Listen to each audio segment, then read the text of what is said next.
Bonjour et bienvenue dans cette nouvelle vidéo Zone Bourse. Alors de quoi va-t-on parler? Aujourd'hui, on va bien sûr parler des bourses qui sont au plus haut. Les marchés américains sont au plus haut, le CAC 40 est au plus haut. Donc bien sûr, les commentateurs de marché à chaque fois nous parlent des mêmes choses, nous expliquent que les bourses battent record sur record et c'est pas, ça date pas de maintenant, elles battaient record sur record avant la crise Covid. La crise Covid est passée très très rapidement et puis depuis quelques mois maintenant on continue à battre record sur record. Et c'est vrai qu'à chaque fois que les commentateurs s'emparent du sujet, on a toujours derrière des petites phrases un peu négatives du type attention, la bourse est en train de se décorréler de l'économie réelle, attention, les arbres ne montent pas jusqu'au ciel, les investisseurs sont trop optimistes, etc., etc. Alors ce qui est clair, c'est que les investisseurs long terme, ils sont très contents. Les traders, eux, qui passent la vie sur leurs écrans pour faire des transactions plus court terme, des allers-retours sur les marchés, eux sont un petit peu moins contents parce que battre le marché, c'est quand même très compliqué en ce moment. Donc c'est très facile de se faire battre par quelqu'un qui a un portefeuille passif et puis qui fait que du buy and hold. Et justement, puisque je compare les investisseurs et les traders, ces deux groupes voient le marché de manière complètement différente en ce moment. Ce que les traders qui ne regardent que les prix disent, c'est un peu comme je disais, on est au plus haut, faites attention, ça fait des mois qu'ils répètent ça, ils disent qu'on n'a jamais vu un marché monter aussi vite, on n'a jamais vu un marché qui corrigeait aussi peu, et c'est vrai que c'est une réalité, hein. Le marché est vraiment impressionnant de ce point de vue-là. Si maintenant on a la vision investisseurs qui vont plutôt regarder des business, des entreprises et des résultats plutôt que des cours de bourse, même si bien sûr en tant qu'investisseur on regarde aussi les cours de bourse, moi qui me classe dans cette catégorie, je pense aussi qu'on vit une période incroyable, mais pas du tout parce qu'on vit record sur record d'un point de vue boursier, mais c'est parce que j'ai jamais vu des résultats comme ça. Je parle des résultats des entreprises, des résultats du deuxième trimestre de l'année 2021 qui sont sortis donc les semaines passées. Parce que la saison de résultats, elle a vraiment été impressionnante. La particularité, c'est que dans le passé, les plus grosses entreprises, les énormes multinationales, les plus grosses capitalisations boursières, elles avaient une croissance limitée. Tout simplement parce qu'elles étaient trop grosses. Donc quand on a déjà de grandes parts de marché, quand on est leader sur son marché ou parmi les leaders du marché, et qu'en plus on est sur un marché qui est mature, c'est relativement difficile de croître. Si on regarde les plus grosses entreprises, en 2005, on avait ExxonMobil dans le pétrole, on avait General Electric donc, qui fait un peu de tout, mais donc principalement dans l'industrie. On a Microsoft, Citigroup, Walmart, Johnson & Johnson, Pfizer, etc.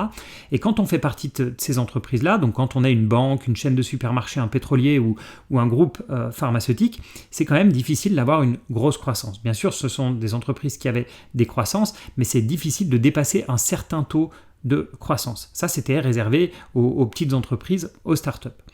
Et aujourd'hui, si on enlève Saudi Aramco, donc qui est un peu particulier, les plus grosses entreprises du monde, ça va être Apple, Microsoft, Amazon, Alphabet et Facebook.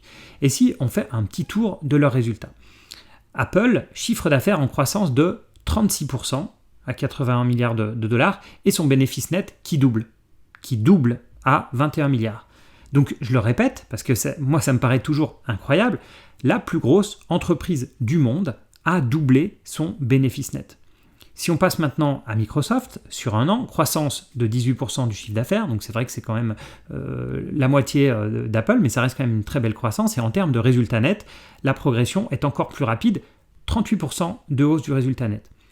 Maintenant, si on passe à Amazon, alors si vous suivez un petit peu les résultats, vous savez qu'Amazon a déçu le marché lors de l'annonce, mais ils ont quand même annoncé un bénéfice trimestriel en hausse de 48%. Rien que ça, et une croissance du chiffre d'affaires de 27%. Si maintenant on passe à Alphabet, la maison mère de Google, j'ai fait une vidéo là-dessus il y a peu de temps, croissance de 62%. Je ne sais pas si vous vous rendez compte, une croissance de 62% sur une entreprise de cette taille. Et en termes de résultats, les analystes anticipaient un bénéfice par action de 19 $, Alphabet fait 27 $ par action. Donc c'est quand même incroyable. Et si on passe à Facebook maintenant, Facebook a enregistré un chiffre d'affaires donc, de 29 milliards de dollars en hausse de 56% sur un an. C'est pas des boîtes qui sortent c'est pas des entreprises qui sont nouvelles, hein. Tout ça c'est des boîtes qui sont installées depuis un sacré moment quand même. Et on a encore une croissance de 56% sur Facebook avec son bénéfice net qui explose. Alors oui, c'est sûr que ces chiffres de croissance, ils sont impressionnants et on a tendance à penser qu'ils vont forcément ralentir à un moment et c'est très probable. Mais si je n'essaye pas de deviner l'avenir, si je regarde juste la réalité d'aujourd'hui, la réalité, c'est que toutes ces plus grosses entreprises du monde, elles ont des taux de croissance de start-up. Et les résultats ne sont pas bons que chez les géants de la tech américains. Darren a fait un article sur Zone Bourse sur les résultats des entreprises du CAC 40. Et comme la plupart des entreprises du CAC ont été impactées par le Covid, il a regardé la croissance sur 2 ans, donc une croissance 2019-2021, pour éviter un effet de base qui soit trop favorable aux derniers résultats publiés. Et il tombe sur une croissance moyenne de 27% depuis 2019. Alors c'est vraiment très bon, sachant qu'il y a les géants du luxe qui vont tirer cette moyenne vers le haut, mais on voit aussi qu'on a de très belles croissances du côté de l'industrie, du côté des banques, vraiment très belle croissance. Je vous laisse lire l'article de Darren là-dessus avec le lien en description. Donc ok, la plupart des grandes entreprises mondiales ont de très belles croissances, ça vous l'avez compris, mais est-ce que ça justifie pour autant n'importe quel prix sur les marchés ? C'est là où il va falloir maintenant parler un petit peu de valorisation boursière. Et si je regarde sur le S&P 500, l'indice des 500 plus grosses entreprises américaines, on a un PER, un ratio cours sur bénéfice qui est effectivement à des niveaux très élevés. Ça, c'est le graphique qu'on vous montre régulièrement pour vous faire peur. On y voit un PER moyen autour de 21, là où la moyenne historique est autour de 15. Donc on a tendance à avoir une grosse surévaluation du marché de quasiment 50%. Donc en fait, si je dois résumer, vous avez le niveau 0 de l'analyse, où on va juste vous dire que les bourses mondiales sont au plus haut, donc forcément elles doivent à un moment rebaisser, il y a un crack qui va apparaître à l'horizon. Ça c'est le niveau 0. Ensuite le niveau 1, on va dire, il y a ceux qui tentent une analyse, qui vont uniquement regarder le PER, voir qu'il est à 21 contre 15 en moyenne, et en déduire que le marché est surévalué. Donc il faut faire attention. Mais, et ça, si vous suivez mes vidéos depuis un moment, vous le savez, le PER ne s'analyse jamais seul. Il y a plein de paramètres à prendre en compte, et parmi les paramètres les plus importants, on va avoir les taux d'intérêt qui sont au plus bas, donc qui ont tendance à avoir qui vont tirer les PER vers le haut. On a l'endettement des entreprises et surtout, on a la croissance. Or, on l'a vu, la croissance des entreprises est très bonne. Alphabet ou Facebook avec un PER de 26 ou 27, est-ce que c'est trop cher ? Est-ce qu'on peut avoir un raisonnement du type le PER moyen c'est 15, donc Alphabet et Facebook doivent être valorisés 15 fois leurs bénéfices. Mais c'est impossible d'avoir ce type de raisonnement. Je vous rappelle que ce sont des boîtes qui ont fait plus de 50% de croissance. Pourquoi est-ce qu'elles seraient valorisées de la même manière qu'un supermarché qui a une croissance de 3% par an ou qu'une banque ?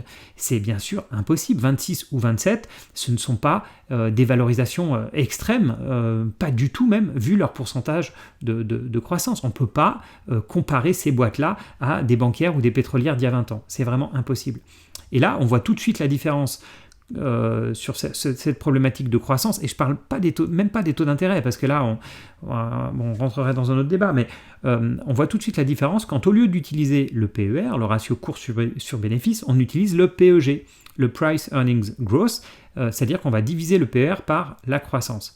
Et quand on regarde ce chiffre sur le marché américain, surprise, on n'est plus du tout survalorisé, on a un PEG de 1,1, c'est-à-dire dans la moyenne historique, un PEG théorique est censé être à 1, et on voit que la moyenne historique des PEG, c'est plutôt plus élevé que 1,1. Donc on serait presque pas assez valorisé par rapport à la croissance actuelle de ces entreprises.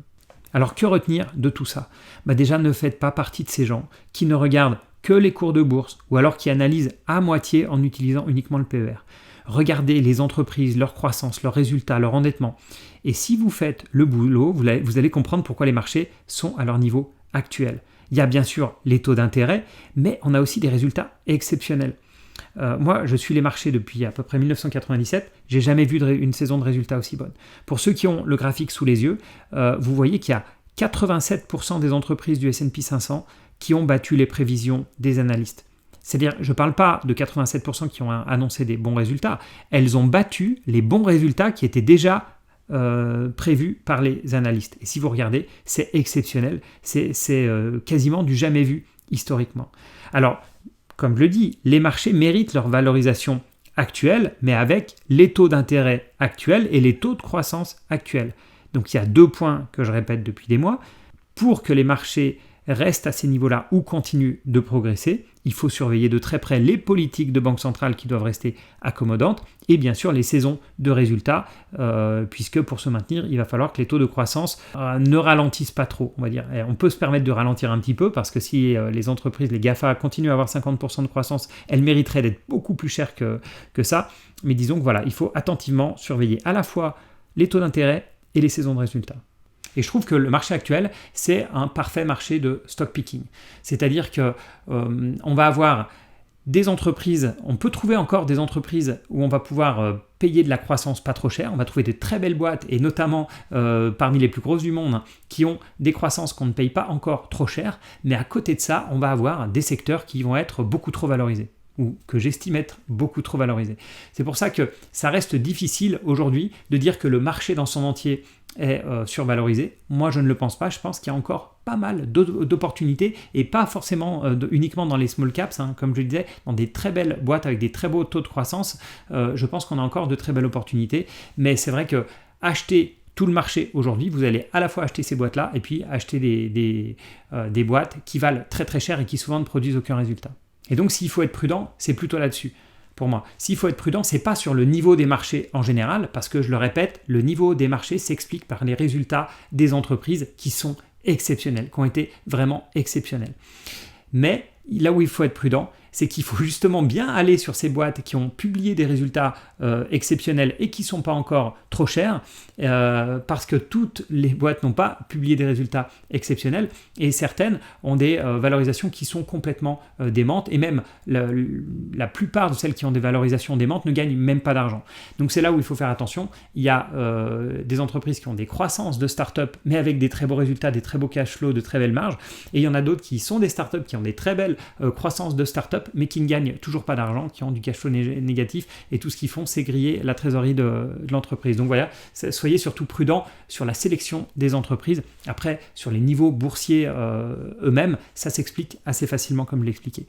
Voilà, merci encore d'avoir suivi cette vidéo, et puis toutes nos autres vidéos sur la chaîne. Et moi, je vous dis à bientôt. N'oubliez pas de me mettre des thèmes que vous souhaitez voir étudier. Je sais que j'en choisis assez peu dans les commentaires, mais ça me donne toujours des idées. Voilà, merci encore et à bientôt.